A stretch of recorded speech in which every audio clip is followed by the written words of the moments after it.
শুভ সন্ধ্যা সবাইকে। চা নিয়ে বসে পড়ছি, দুজনে এখন চা খাবো, আমি আর আমার বরমশাই। ছেলেকে অনেকবার বলি যে বাবা চা খাবি, সে বলে না। মাঝে মধ্যে যখন খুব মন চায় তখন সে নিজেই বানিয়ে খায়, মাঝে মধ্যে আমাকেও দেয়। তো চা খাওয়া শেষ, আর জানো চা খাইলাম আজকে আমার পছন্দের বিস্কুট দিয়ে। ছোটোবেলা খাইতাম সেই বিস্কুটগুলো, অনেক ছোটোবেলায়। ওগুলোর সাইজ তখন বেশ বড় ছিল, এখন একদম ছোট হয়ে গেছে। তো আসলাম ছেলের রুমে, ও চলে গেছে জিমে।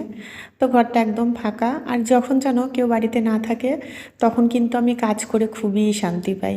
কোনো ঝামেলা লাগে না, ইচ্ছা মতো কাজ করি।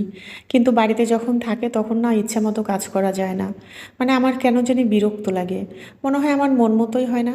কিন্তু যখন বাড়িটা ফাঁকা থাকে তখন সব রুমের কাজগুলো সুন্দরভাবে করে ফেলি। আর এই যে সেদিন শাড়ি পরছিলাম, শাড়িটা ভাঁজ করাই হয়নি, তো ভাবলাম এখন ভাঁজ করে উঠাই রাখি। বারান্দায় দেখো একটু আলো জ্বালাই দিলাম। এইখানে যেন তিনটে রং আছে, তো তিনটার মধ্যে একটা রং আমার অনেক পছন্দের, তো এটা হচ্ছে আমার ছেলের পছন্দের রং। তো এটা জ্বালাই নিলাম, মাঝে মধ্যে জ্বালাই, সবসময় জ্বালানো হয় না। তো দেখো শাড়ি কাপড়গুলো ভাঁজ করা হয়ে গেল। আর এই যে জামা কাপড় যখন ভাঁজ করি, বিছানা ঝাড়া হয়, তখন মেঝেটা কিন্তু খুব নোংরা হয়, কেমন একটা কিচকিচ করে। তো ভাবলাম একবারে ঝাড়ঝুড় দিয়ে সুন্দর করে মুছে নিই।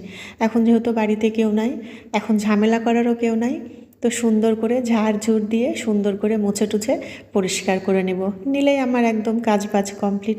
সবাই ভালো থেকো।